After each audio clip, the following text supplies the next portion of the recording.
Bobbers and welcome to this week's YouTube vlog from us at Barton Burner Services, and I hope we're all okay. First things first, sorry about not having a vlog last week. To be really honest with you, it was absolutely manic and rammed last week, and the problem with that is when that happens we have to really concentrate on our job as opposed to unfortunately not being able to do a vlog.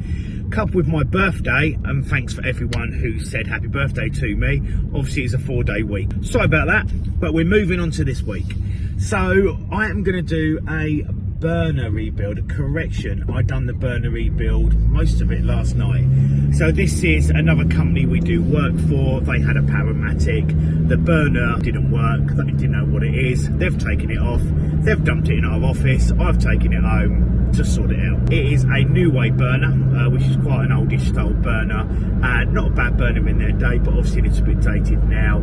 And as you'll see, it had a few bits wrong with it, and that's what I was doing. So let's crack on with this week's vlog. Okay, one burner. So it's off a Powermatic, like I said in my intro, and it looks to me like it is a, yes it is, it's a New Way Boxer burner. I don't know if anyone's seen them, but it's, yeah, it's basically a New Way burner. Slightly older than what your conventional burners that you see, but again, essentially they're quite a good burner.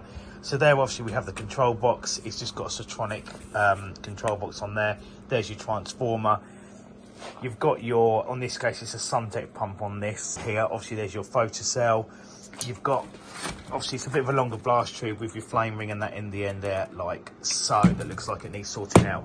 So I've got to give this strip down because apparently this doesn't work. But frustratingly, as I say, it's from another company that sent it to me. That's missing. That's not ideal. That is hanging out. That's not ideal. And the pump's all loose in here as well. And it's been undone. So this is all a bit random. So then we get some tools out and let's get into it. First things first, the whole cover on these comes off this top part here that reveals all the nozzle, holder, etc. So you're just going to undo the screw that's at the bottom there. It's quite a big fuzzy drive there. So we'll just undo that. These can be a little bit fiddly. We don't do many of these, we do a few. I haven't seen one for a few years, to be honest. We'll flick that off there, turn that and put that out the way. That'll be fine. Okay, next thing says this should just lift off, he says. Yep, so that's stuck. So what I'm going to do is I'm going to get a screwdriver, I'm going to flick it under there, and hopefully that'll just fold off. I've just found out the reason it's not folding off, because what they've done is they've taped it up here, stupidly, and they've taped it up there, stupidly. And I'll tell you something now, the reason they've done that is because there's probably getting gases leaked by there. And the reason they leak by there is because I should imagine the boiler's blocked.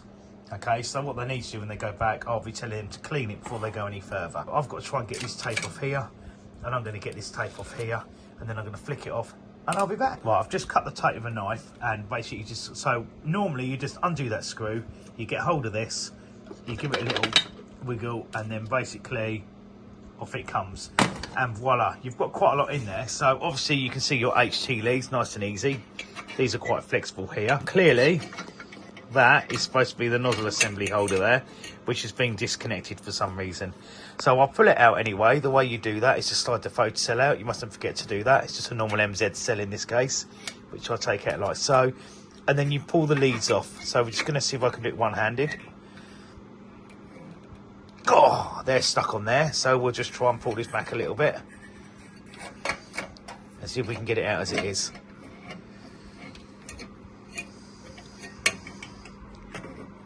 And they are one-handed, brilliant. Okay, so there you go. On these, you just slide the whole nozzle assembly out like so. So what I'm going to do next is I'm going to inspect these HT leads here a bit more to make sure they're okay this end. I'm going to look at the electrodes and give them a clean. You can see how they're set on there. They're not quite level with the nozzle, but they're sort of together. They're slightly different electrodes because of the way they kick. I'm just going to check the nozzle, and then I'm going to set up this flaming on the end, and yeah, then we'll go over to the next bit. I'm not actually going to go any further with that because I've noticed some other things on the burner. That's got a 7560 ES nozzle in that, and it's running on gas oil, so it shouldn't be an ES, it should be an S, so that's incorrect. But as I say, I'm just going to slide that to one side, and I'm going to have a look at here. Now I've noticed, obviously, this turns okay, the fan. That's okay, but I've sort of noticed a few bits in the bottom, and I've noticed that's not correct there. So what we're going to do, if I can do it one-handed, let's try, is I'm just going to pull the coil lead off, like so. Put that to one side. And I'm just going to undo it again. They're big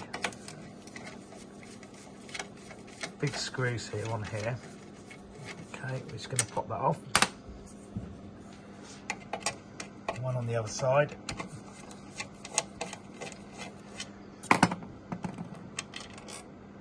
Okay, and we're going to give that a little wiggle. And the first thing you notice here is that it's really rusty here, around here. And then, oh, that's rounded, that's broken, because it's a triangular shaft on here. Sorry, it's a triangular drive coupling on here. And then that's seized absolutely solid. So there you go, straight away, there's your fault. It's basically that pump has seized up. They obviously know about it because obviously they've taken it apart themselves and then done that and gone, I can't fix it, and left it. So I will need to put a new pump on there. It's a Suntech at the moment, but as you can see, the Suntech, you can put a Danfoss BFP21 on here. But what you have to see is look at the direction. So if you look at the front of it, you can see the arrow is going to the right, like so. But it doesn't mean to say it's a right-handed pump. If you imagine the arrow's going that way, when you turn it around, the shaft's actually spinning that way, and it's this end you need to look at. So I need to put a BFP21L3 on here. And unfortunately, it's going to have a conversion kit on it as well, which I've got on my van. So I'll go and get it, and I'll show you. New pump, BFP21L3. If you look beside it, as you can see, the nozzle outlet is in the same place for the nozzle line, so we can fit that. But you can see very obviously there's a difference in the size of that Suntech pump against that there. So you can buy these conversion kits. There's the part number there. Okay, and basically in the kit, if I just undo it, you have a flange, you have 2 screws, and you have a plate. If we can get it out. And now he's dropped it. Brilliant. Right, here we go. So what you need to do, move that to one side, is the plate goes on first, like so. Okay, and then the flange goes on, like so.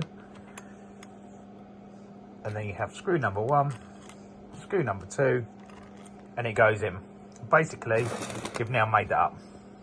Okay, so that's how you convert. So then obviously where you got your holes there is now the flange, like so. They would take the 2 screws on there, and that would go back in there.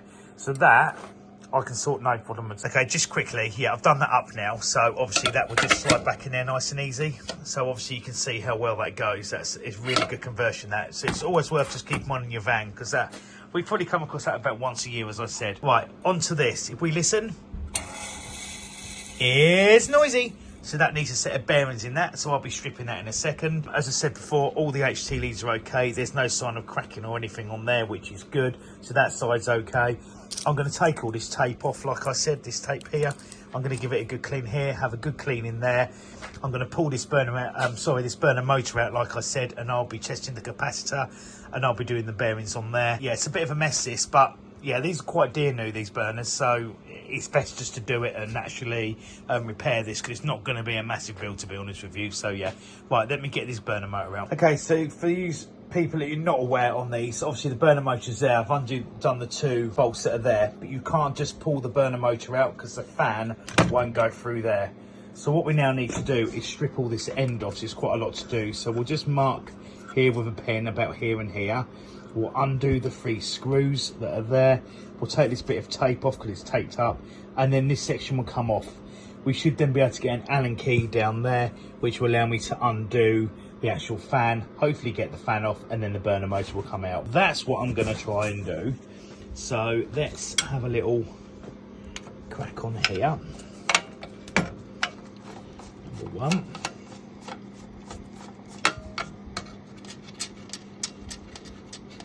So I say, I always advise you, if you haven't done before, mark where it's going to go. I've done a few of these, so obviously I don't have to mark it, because I know. Okay, so that's number 1 out.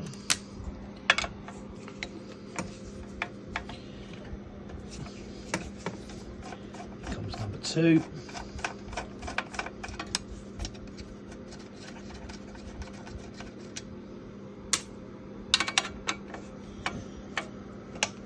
And number 3. And yes, I know I'm not wearing gloves, I'm a naughty boy, but I've started now, and I'm at home, so I can have a good clean up afterwards. Right, okay, that's number 3 out. Just drop that. Always wash these as well. Because they're older, they always have washers under everything. So it's really good. They're really, really well built. Okay, no one's missing. So we're going to give that a little wiggle and rip that off, and there we go. So we're now to this bit here, which we can just lift out gently, like so. And there we go. We can see the Allen key down there. So I'm just going to undo that now. Let's get this shaft off here. Have a look at that. That's looking pretty knackered as well. Or sorry, that's looking quite worn out. Okay, so we're going to undo that there. I'm going to put a bit of WD on there and hopefully be able to withdraw it and then get obviously the motor off. Okay, bit of a struggle, but it's off. So there's your fan now, which I can now take out. I'll be able to give that a really, really good clean, because the good news is that sort of just comes out the top there like so. So that will have a clean there. There's your motor now. We have a listen. I know you probably can't hear that, but that is very noisy. So that have a couple of bearings in that, which I'll do in a second. This will have a really, really good clean up in here. It's essentially totally stripped now. Apart from the blast tube you could take off, but you don't take these off. You just give them a clean and they're absolutely fine. But apart from that, HT leads that part, apart from it needs a cable plate in there. That's all absolutely spot on. Okay, there's nothing wrong with that. It's just down to obviously putting it back together here, the new shaft. I might see if I can get a normal conventional Sterling style one to fit, but I'm not sure you can. A blooming good clean up, a new nozzle, a motor, pump. That's it. Job will be a good one. So I'm going to go get some tools and we'll be back to tackle that punk. Okay, so I've undone the 4 screws on the top. I've taken 3 out. As you can see, they're slotted ones. And like I showed you on a previous vlog, if I get it, I've just got a screwdriver and cut a slot in the end, look. Okay, so that literally just fits over and unscrews. Because I'm doing bearings on this as well, and we're doing a new oil pump as well, it's natural course for me to change the capacitor at the same time. I'm not even going to test it, because there'll be so much new pressure from the tight new bearings and that pump that it's just a matter of course. Otherwise you can get caught out and then suddenly you're back within a few days to change the capacitor. Right, let's separate it. Okay, separated. I had to put the phone down because I couldn't do it one-handed. Before you separate it, like I've told you before, if it's around here somewhere, always put a mark on everything. So it's also on this part here as well. There it is. Okay, so you know where everything's going. Inside here as well, there's a washer quite often, like a spring washer. Here it is here. Okay, make sure that stays in there. I'm just going to withdraw this, like so, and probably, yeah, that one's noisy. Oh, they're both noisy. So what I'm going to do is now, I'm just going to pop that bearing off there. That bearing off there, I'll flick that off with a screwdriver. I'll use a small puller on that probably, and or some spanners, and then I'm going to, 2 new bearings there, I'm going to pop them on, pop it back together, and I'll be back. I'm not going to go too much into that. If you want to really know more about motors, we have got a separate vlog on that, so I suggest you should have a look at the vlog, which is putting up on the screen right now. Okay, so I'm just going to do that and I'll be back. Okay, it's back together. Just to reiterate something from the vlog, if you haven't looked at it, always do them up opposites. It's really, really important, okay? Otherwise it won't do up evenly. But it's all done. Let's say new capacitor, new bearings. If I spin it over, it's nice and quiet and it turns lovely. And it's had a good wipe over as well. So I'm now going to give all this a really, really good clean. I'm then going to stick the burner motor back in there. And then, yeah, I'll be back. Okay, motor back in. So just a little tip. This fan here goes not quite in the middle of the 2 casing sides here. Okay, it's got to go just slightly further to the left by 5mm, because obviously when this part goes back in and it slides in, if you get it slightly wrong, it will catch on the fan. So what I'm going to do now is I'm going to spin it over, because we're happy with that part there. We're now going to pop this back in.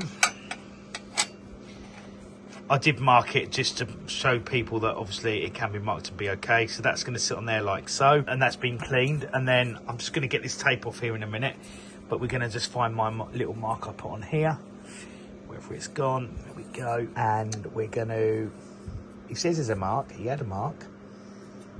There it is. And we're going to put that on there like so. Okay, so I'm just going to put the 3 screws back in, etc. Then obviously the drive coupling goes in there.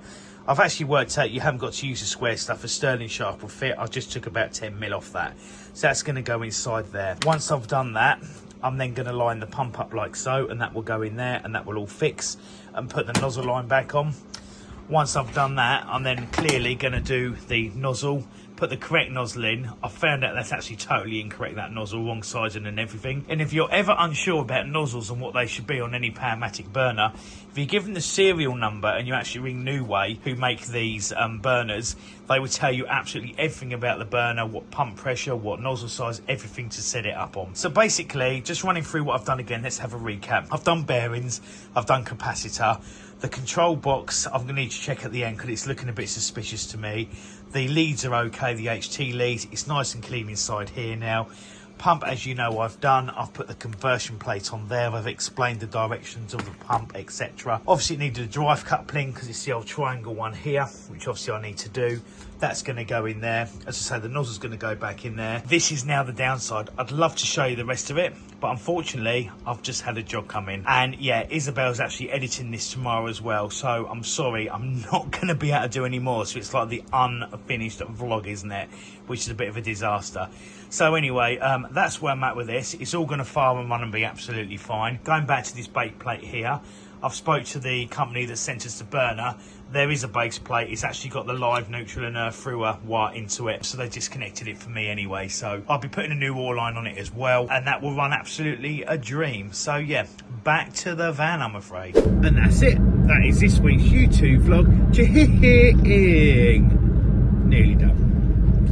I didn't quite get it finished, did I? No. The trouble is, when you record stuff and you leave it late, like I did this week, and a job comes in, you get caught out, and that's exactly what's just happened to me. So yeah, the New Way boxer burner, you got the gist of it. I've done most of it with you. Any good engineers out there can see the basics and will be able to work their way around that burner quite confidently now. Yeah, I'll be finishing that tonight when I get home. Not much left to do, to be honest. As you can see by there, what I've done, it was just basically bearings and the seats motor and the drive coupling and the nozzle, and it wanted setting up. The other thing I didn't mention in there is when I pull the nozzle assembly out, there is like a nozzle line you have to undo first, but that had already been undone. Also with that nozzle assembly, it's got like a grub nut on it as well, because it's adjustable 1 to 3. So it's always worth looking in the manufacturer's guide, or as I said on the vlog, at the end of the day, if you give New Way the serial number, because it still exists, you can tell you every single thing about that burner, what it comes off, everything. So that's a good way to get your basics if you've got no idea. Normally they've been running okay and the nozzle assembly set in a place, I tend to leave them, but in this case it's all just flopping around, so I had no idea. So I will actually make that phone call today. So yeah, maybe I wouldn't have quite got it done anyway. So anyway, thanks for all the people that subscribed last week, because I forgot to say earlier, and we absolutely love that, because again, we seem to be growing a lot faster than we ever expected. And like I said last time, we're literally at close to 2,000 followers. So please subscribe, we'd be really appreciative of that. And all the comments, we love all the comments, we think they're amazing, they crack us up, they make us laugh. And yes, you know who you are, who said I'm 60. Look at it, this ain't 60. No. Okay, anyway, have a great weekend everyone. Don't know if it's going to be the best one. I think it's going to be quite cold, to be honest, or rainy or something like that. Anyway, until next time, stay safe.